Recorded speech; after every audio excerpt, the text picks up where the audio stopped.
What's up?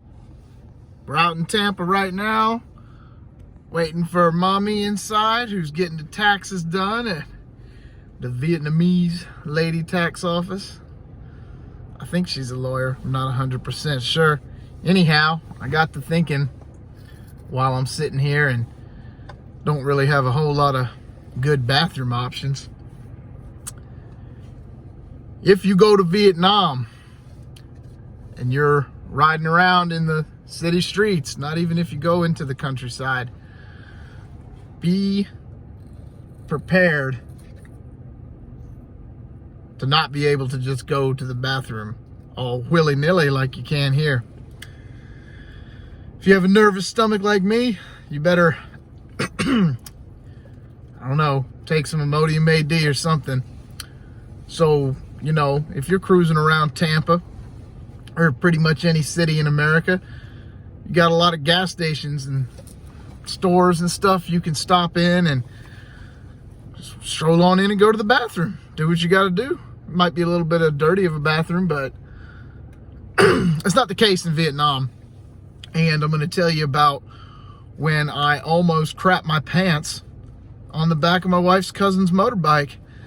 We had been out in Boi Vien Street, which is a tourist street in Saigon. We had been out there the night before, just him and I. My wife and some other family members were sleeping in the hotel room.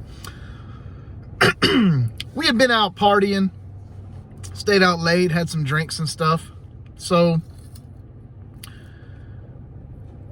I'll tell you, I didn't know where this was going at first.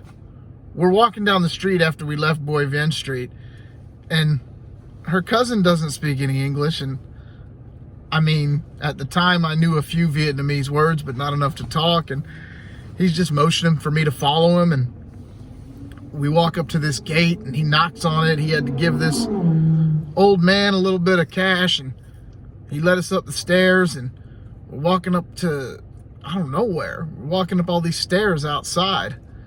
And anyhow, we were going to an apartment. I wasn't sure where it was going, and it was odd. He knocks on some random apartment door, and a girl opens the door, and I'm like, where is this going? Well, cut to me the next day, sitting on the back of his motorbike with a bag of avocados in each hand. That's what we were going to that apartment for. He was picking up avocados from her. I guess they kind of work together. So, point was, we're cruising. He lives in a kind of like just a regular neighborhood in Saigon. It's not anywhere near the touristy stuff. So we're cruising around on this motorbike. He's yelling to people on the side of the street and selling some avocados here and there. I had not gone to the bathroom yet that morning, which I should have known better. That was a rookie mistake for me. So he asked me, he said, he turned around and he said, Red Bull, Huk Tuk, which is, you know, smoke in Vietnamese, go smoking. I said, yeah. So we pull off and we go to this little stand, and I already had cigarettes on me, but he got me a little Red Bull, which is not like American, what they sell in America, like the tall, skinny, blue and silver can. It doesn't look anything like that. It's about half the height, and it's just short and fat can, and it's gold, and it's a lot, it seems to me like it was a lot less carbonated. It almost tasted like juice, but it was good. So I'm drinking this Red Bull pretty fast, fired up a cigarette, boom, ready to go, jump back on the bike.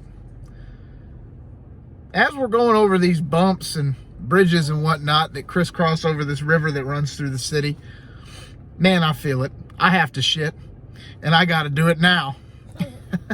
You think that's funny too?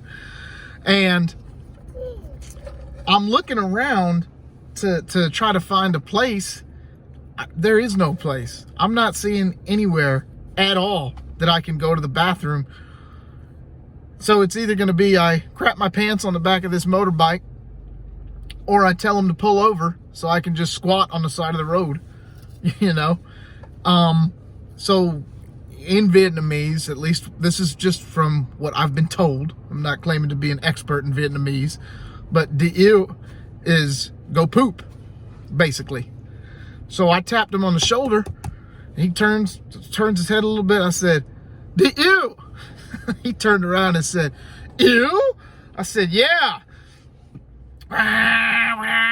Hit the throttle. Man, we're hauling butt down the road.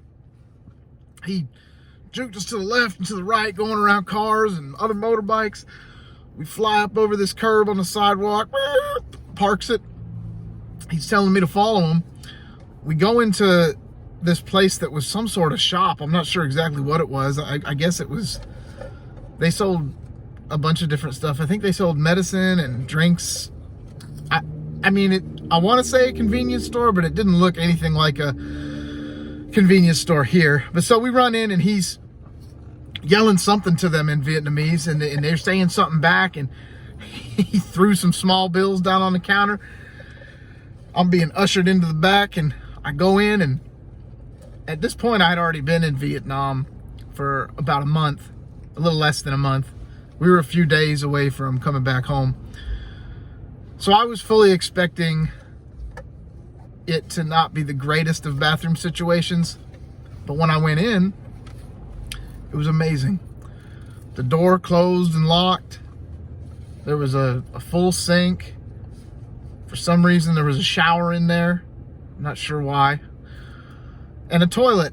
The only problem was the toilet didn't have a rim, but at that point, I did not care, and I got to do what I had to do. But yeah, so if you're in Vietnam, if you have stomach problems like I do, nervous traveler's tummy, just make sure you have some Imodium or something, or carry a roll of toilet paper with you. But like I said in my other video that I made, not all the bathrooms are bad situations over there. That was just in a regular old run-of-the-mill neighborhood. But there's plenty of nice hotels and stuff like that that have bathrooms that are just like any bathroom you'd find in America. But that's not always the case, especially if you want to travel around. So if you can't handle that kind of stuff, stick to the tourist areas. Okay, say bye-bye. You're not going to say it? Bye-bye.